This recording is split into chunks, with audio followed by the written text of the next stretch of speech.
Olá, família! Seja bem-vinda! É um prazer ter você aqui na companhia mais uma vez e queremos, é claro, ser boa companhia para você. Que Deus te abençoe, que haja paz, que haja harmonia, que haja o céu sendo derramado sobre a tua casa. Pode acontecer o que acontecer quando o céu se manifesta, a paz no coração da gente. Não significa muitas vezes que os problemas se resolvem, que tudo passa a, neste momento, tomar ares de celestial, de alguma coisa que está agora resolvida. Não, isso acontece dentro do coração da gente. É a maneira como a gente passa a lidar com as coisas, com a vida, é o modo como a sabedoria nos leva a resolver ou a lidar com as questões à nossa volta. Porque você sabe que há questões que nós podemos resolver, outras nós vamos aprender a lidar com elas. E isso já significa uma solução. Porque aquilo que não nos impede de avançar, aquilo que não nos impede de crescer, nos ajuda a sermos mais fortes, mais resilientes. E nisso está a grande misericórdia de Deus se manifestando no mundo que está ainda neste caos que nós enxergamos ao nosso lado. Mas, como diz a palavra de Deus, se o Senhor é conosco, quem será contra nós? Vamos começar o programa de hoje e o tema vai nessa direção, como lidar com as perdas e com as dores. A muitos de nós chegam histórias das mais tristes e a muitos de nós chega exatamente o problema, a perda, a dor e o que nós fazemos. Mesmo sendo cristãos, mesmo tendo fé, mesmo conhecendo a Deus, muitas vezes a dor nos pega, a perda nos traz grandes surpresas, quase nos tira ao chão.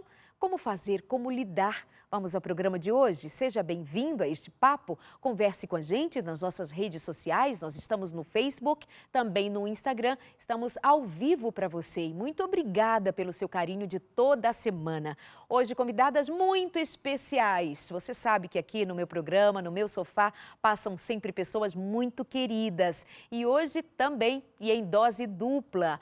Volta aqui comigo a doutora Rosana Alves. Bem-vinda! Obrigada pelo convite. Bem feliz de estar aqui.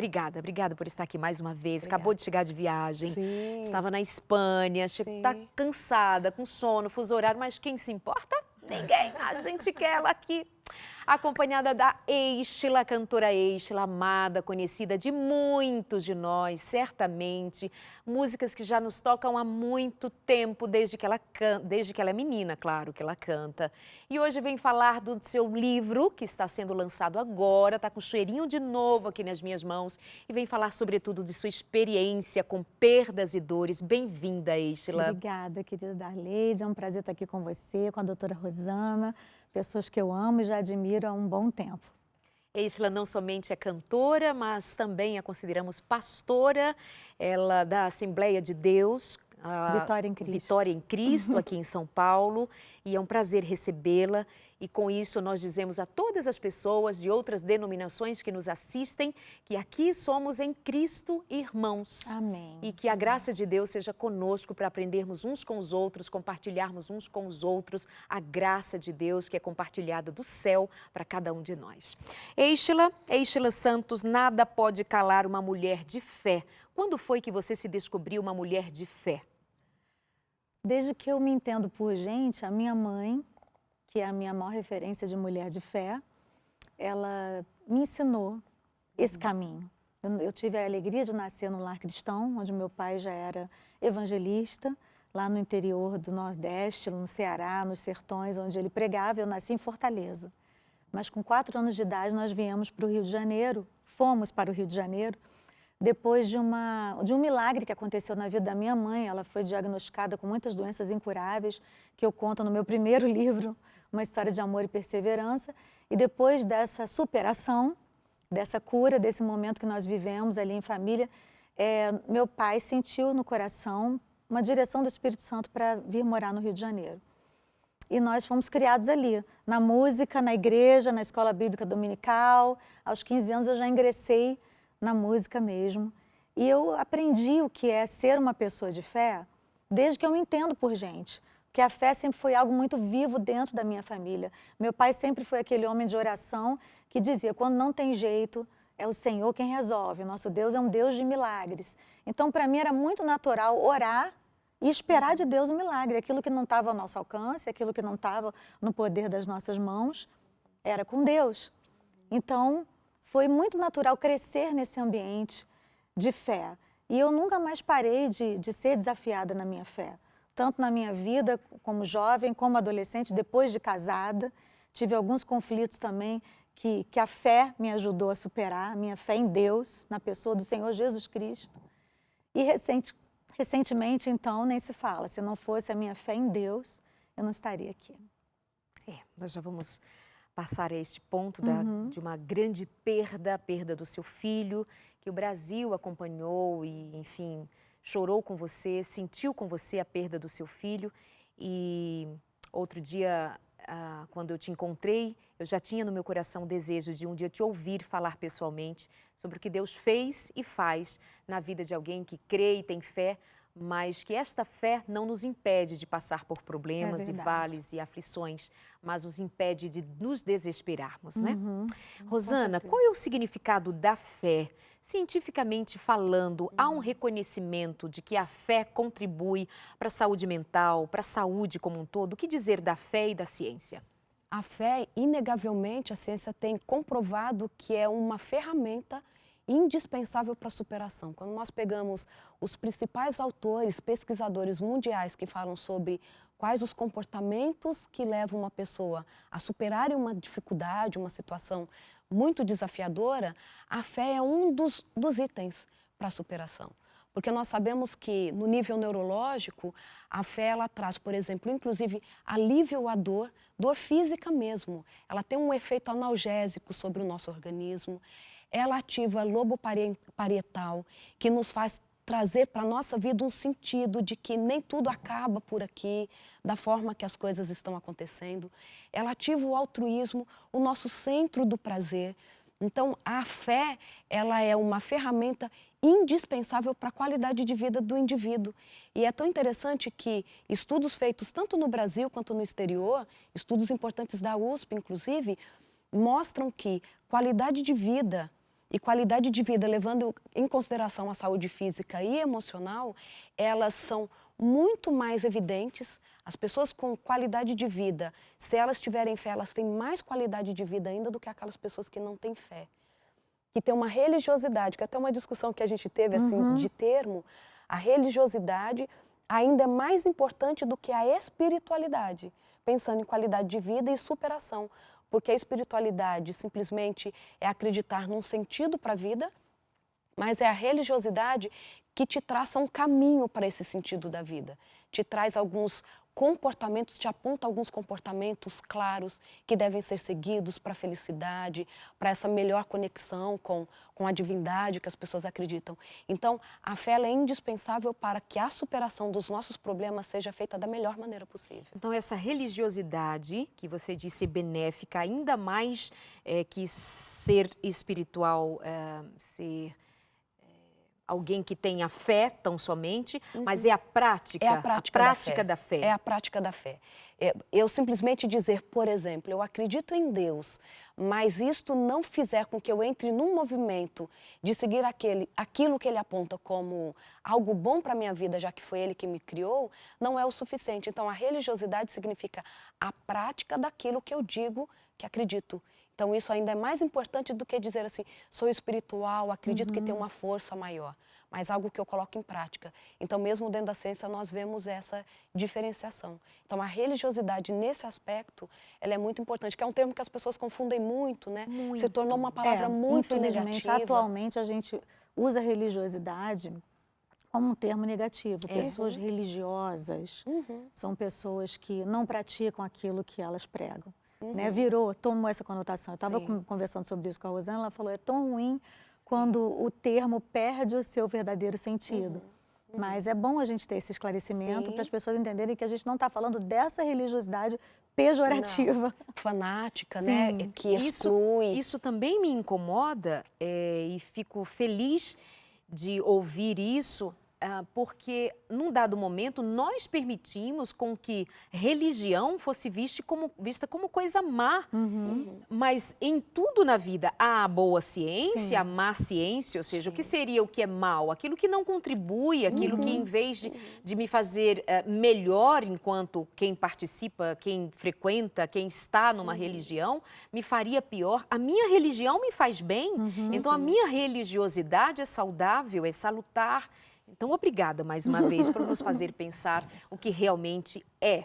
E a Rosana participa do livro da Êxila, Nada Pode Calar uma Mulher de Fé, como também, além de cientista, uma mulher de fé, que conta aqui da sua história, que o público já conhece aqui no programa, mas nada como ler também os detalhes dessa história, como uma mulher de fé, desde a sua origem, sua base em família, né? E é tão interessante quando nós começamos a conversar sobre esse convite, né, essa honra que a Êxila trouxe para a minha vida. E é muito interessante quando a gente começa a falar de perdas, porque o ponto principal foram das nossas perdas muito significativas, né? Eu perdendo a minha mãe, a Êxila perdendo um filho, que no final das contas, o que nos sustenta de fato é a decisão que nós fazemos de continuar acreditando apesar de. Porque é um momento que a gente tem que decidir, né, Êxila? Exatamente. Eu perco, eu acredito que para você também foi muito assim, porque para mim foi assim. O dia que eu vou ao hospital e despeço da minha mãe, porque eu sabia que ela não sairia dali. Então eu despedi da minha mãe no hospital. Quantos anos sua mãe tinha? 47. Tinha acabado de completar 47 anos de idade. Quando eu chego no hospital e vejo que, mesmo se o quadro dela revertesse, seria muito difícil, claro, Deus faria um milagre, mas naquele momento Deus colocou no meu coração que a minha mãe não voltaria dali. Então, naquele momento, eu tive que fazer uma escolha. Qual o lugar que a dor ocuparia na minha vida? Se ela seria maior ou menor do que a minha fé. E é uma decisão que a gente tem que fazer. Porque a dor existe, Darleide também perdeu uma filha, então assim, a dor existe. A fé não nos faz passar por cima desse relacionamento que tínhamos com o outro e da falta que vai fazer. Só que ela nos traz ferramentas para pensar além de. Então, isso eu falo muito para as pessoas assim, passou por uma perda, decida, mesmo em meio à dor, qual o lugar que ela vai ocupar, se você vai continuar em movimento na vida ou se você vai parar. Porque mesmo em dor nós podemos decidir. Não significa que nós vamos começar a agir, já estar pronta para tudo que vier, mas nós podemos decidir e a partir desta decisão, Deus vai nos ajudando e o nosso próprio cérebro vai resgatando tudo aquilo que há de positivo mesmo na perda. É isso. Sem dúvida. Como foi para você, Êxila? Quantos anos o seu filho tinha? Como aquele menino jovem, bonito, saudável, quando chega o momento de você encarar a possibilidade de perder o seu filho, como foi? Ele tinha 17 anos, ia fazer 18, nós tínhamos dado entrada na identidade dele definitiva. Estávamos com a passagem comprada para Dallas, onde ele iria conhecer o CFNI, que é um seminário jovem que tem lá, Christ for the Nations, Cristo para as Nações. E ele estava cheio de sonhos, projetos. E nós, com a nossa vida, com a nossa rotina, um dia eu viajei e soube que ele tinha sido internado com uma dor de cabeça muito forte. Ele já tinha tido algumas dores, a gente tinha tratado e achava que era vista. Tínhamos descartado todas as possibilidades e imediatamente eu entrei no mesmo avião porque eu soube que ele teve uma convulsão, pela primeira vez na vida, nunca tinha tido. E eu e meu marido voltamos e quando fomos para o hospital ele já estava internado e diagnosticado com meningite viral herpética. E nós ficamos muito assustados, mas o médico disse que já estava tudo sob controle.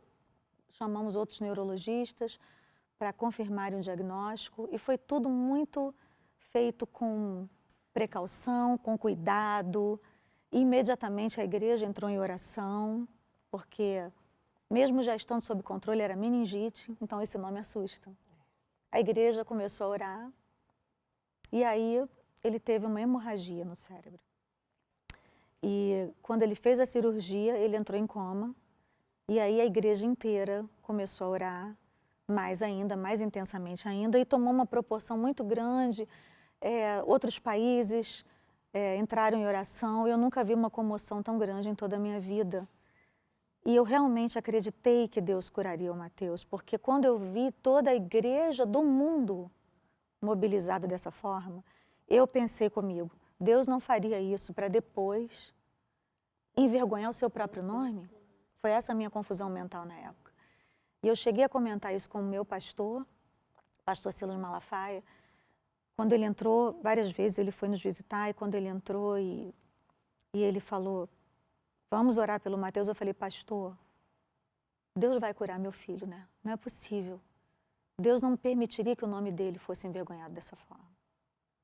Ele falou assim, Êxila, Deus não precisa de defesa. E ele não precisa se defender também para as pessoas. Ele é Deus, ele é soberano. Ele pode curar o seu filho, ele pode ressuscitar o Mateus no caixão, se isso for preciso. Mas não fique preocupada com a reputação de Deus. Porque isso é o que menos importa agora. Vamos orar para que Deus possa glorificar o nome dele através desse milagre. O nosso papel é esse. E nós continuamos orando e clamando, e aquele hospital virou uma sala de oração. Mais de 200 pessoas passavam por lá todos os dias. A sala ecumênica ficou tomada de pessoas orando. E nós não orávamos só pelo Mateus, nós orávamos por todos os pacientes. Vimos pacientes serem curados ali.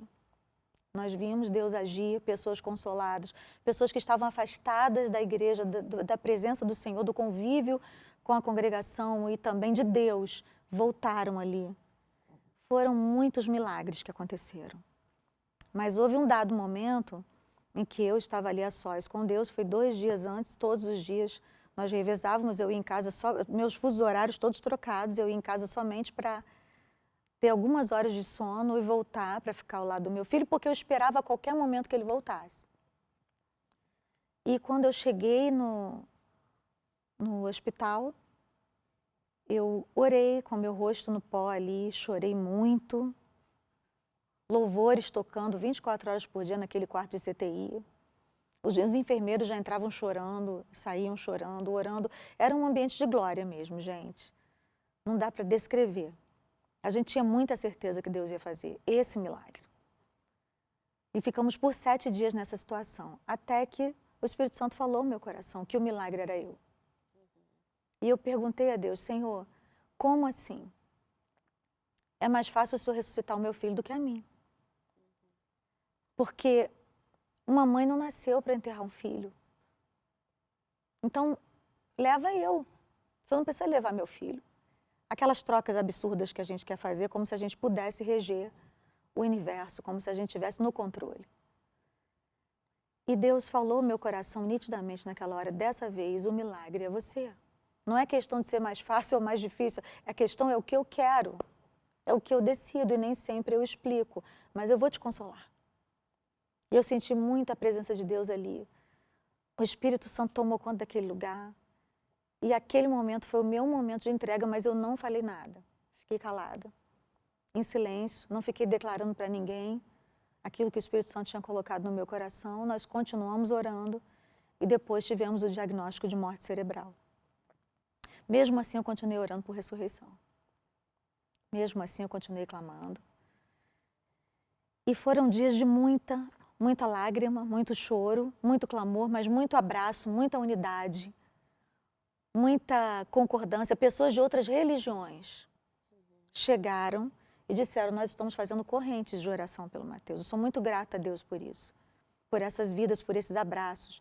Pessoas da Igreja Católica, até mesmo espíritas, que eu conheci lá no hospital, vieram e disseram, nós estamos numa corrente de oração pelo Mateus. E eu fiquei muito agradecida porque eu creio muito nesse poder do abraço. Sabe, no carinho que as pessoas têm e que elas transmitem, é um carinho sincero, é algo que vem de Deus. E eu recebi cada abraço como uma gota de consolo. E hoje eu sei que aqueles dias que eu passei ali, não foram dias para que Deus curasse o Mateus ou decidisse se ia curar ou não. Foram dias que Deus separou para me consolar. Foram dias que Deus preparou para mim e para minha família. Então, o nosso Deus é um Deus de detalhes. Ele sabe como tratar com cada um. Alguns ele trata dessa maneira, outros ele trata depois, mas ele sempre trata. Deus, ele prometeu estar conosco todos os dias até a consumação dos séculos. Esses dias incluem os dias maus, porque desde que o pecado entrou no mundo, o defeito entrou junto, a gente não cabe mais aqui, a gente não cabe mais nessa forma. A gente não cabe na morte, no luto, na despedida, na tristeza, na doença. Isso não é para nós, nunca foi. Mas já que a gente tem que passar por isso, que seja na presença de Deus. Então, a partir daquele momento, eu entendi que eu teria que aprender a superar isso em Deus e a derramar minhas lágrimas no altar. E eu decidi ficar viva. Eu decidi permanecer na presença de Deus. Eu decidi que eu não negaria minha fé, que eu não me afastaria do Espírito Santo. Pelo contrário, se antes eu era agarrada com Ele, agora eu tinha que ser mais. Então eu passei a contabilizar os meus momentos com Deus ali de oração dentro do quarto. Eu botava os meus louvores, eu botava palavras, eu botava pregadores. A fé vem pelo ouvir, ouvir pela palavra de Deus. Então eu quero ouvir para ter fé, Deus. Eu preciso de fé, porque nesse momento eu estou me sentindo fraca, eu estou me sentindo quebrada, caída. Então eu vou seguir esse caminho, o caminho da fé. E às vezes eu passava horas, assim que eu acordava pela manhã, ouvindo 4, 5 palavras. E quando eu me sentia aliviada, eu me levantava e aí eu conseguia comer, eu conseguia caminhar. E de repente o Espírito Santo disse, agora você não precisa orar, você tem que se exercitar. Você tem que começar a correr, você tem que começar a produzir endorfina, serotonina, você tem que se alimentar, você tem que mudar a sua alimentação para você continuar viva. E foi o que eu fiz. E é tão interessante, né? Como a fé ela é completa. Porque enquanto a Isla falava dos abraços, a fé aumenta em nós o altruísmo. O preocupar com o outro, porque ela ativa o nosso centro de altruísmo. Então, isso me traz a certeza de que é bom ajudar o outro e eu quero fazer isso pelo outro. Além disso, a fé é muito assim. Eu estou fraca, mas ela me aponta uma direção. Eu não preciso ficar perdida no meio da minha dor. Eu sinto dor, mas sei por onde ir. E se não tenho forças para isso, o Espírito Santo vem e me ajuda com a sua impressão e também enviando pessoas para serem esse suporte. E Ele fez isso na minha vida. Eu escrevi muitas coisas durante esse tempo. Aliás, escrever sempre foi uma válvula de escape para mim. Eu escrevi um CD que levou esse título, Milagre Sou Eu, essa canção que tem consolado muitas vidas, especialmente as mamães com quem eu mais me identifico, né? Não tem como não se identificar com as mães. E esse CD foi lançado logo no ano em que Deus levou meu filho. Se havia uma expectativa do inferno de que realmente eu parasse, ela foi frustrada, porque eu decidi definitivamente continuar, não porque eu sou forte, mas para ser forte. Porque eu entendi que em continuar estava a minha força. Em estar no altar ministrando para mim mesma, estaria a minha cura. Então, na verdade, eu não fui porque eu sou forte, eu fui para ficar forte em Deus. Porque Deus ainda pega as coisas vis, as fracas, as desprezíveis e as que não são para confundir as que são. Então, essa sou eu, o milagre sou eu. E quando eu pensei em escrever, eu pensei, eu tenho que passar por esse período porque eu não quero ministrar dor às pessoas, eu quero ministrar cura a Deus e eu vou ser curada. Eu fiz terapia, aliás, eu aconselho as pessoas a fazerem, que caia por terra esse preconceito, na igreja evangélica em especial, de que terapia é uma perda de tempo, é dinheiro jogado fora. Não é, gente. São técnicas inspiradas por Deus que os cientistas usam. E é uma coisa maravilhosa do céu, porque faz com que a gente entre num campo de autoconhecimento e faz com que a cura venha mais rápido. Então, a minha terapeuta, a doutora Silvana Pérez, teve uma participação maravilhosa nesse processo, comigo, com a minha família. E eu tive uma ideia, eu pensei, quando eu escrever sobre isso, eu não quero contar um passo a passo da dor que eu tive. Não quero, porque eu acho muito sofrimento. Eu quero contar o passo a passo das ministrações que Deus usou para me curar. Porque esse processo vai ser algo que vai trazer crescimento para essas pessoas que estiverem participando. E eu tenho encontrado com mães, onde quer que eu vá, que acabaram de passar por isso. E eu gostaria muito de dizer para vocês que os filhos não vão mais morrer, mas eu não posso. A gente sempre vai ter gente que morre, a gente sempre vai se deparar com famílias enlutadas, porque faz parte da vida, né? A morte faz parte da vida. Então, eu tive a ideia de ligar para algumas amigas, terapeutas, cientistas, para que elas compartilhassem suas vidas pessoais, para que elas se humanizassem.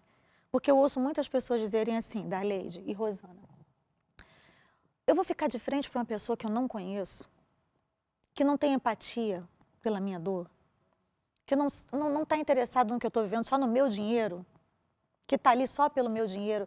Eu ouvi muitas pessoas dizerem isso. É melhor ir para um gabinete pastoral. Claro que o gabinete pastoral é indispensável, uma coisa não anula a outra. Mas eu queria que as pessoas entendessem que essas pessoas que cuidam da gente, nesses momentos de doença, de enfermidade emocional, e a doença emocional ela é uma brecha para que o inimigo haja no campo espiritual, essas pessoas são humanas. Elas também têm suas dores. Elas também passaram por problemas. E quando elas estão ali aplicando técnicas, não significa necessariamente que elas não estejam sentindo nada. Elas apenas precisam aplicar as técnicas. Porque se elas começarem a chorar junto, cadê o tratamento?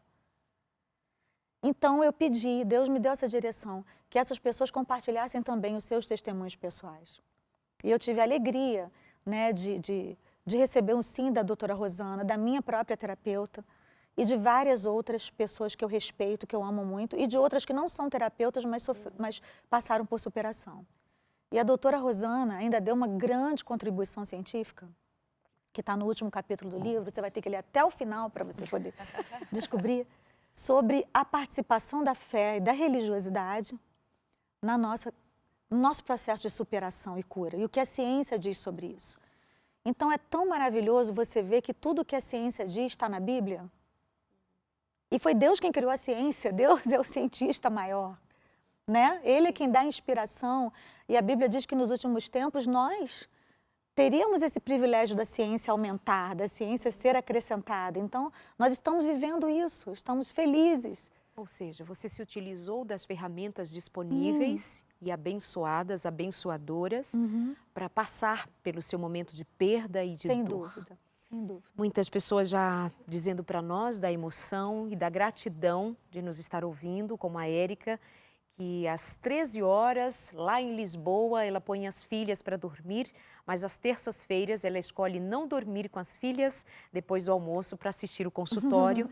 E ela diz já conhecer a mim, a Rosana, e reconhecer em nós o Espírito de Deus, e feliz por te ouvir, por te conhecer hoje, igualmente na presença de Deus, um duro testemunho, mas lindo para a glória de Deus. Amém. Um abraço para você, Érica, muito obrigada pelo seu carinho. Nós vamos para um rápido intervalo e já voltamos com mais emoção, mais sentimento, mais fé, mas muita certeza de que Deus é conosco, aconteça o que acontecer. Que Deus te abençoe e até já.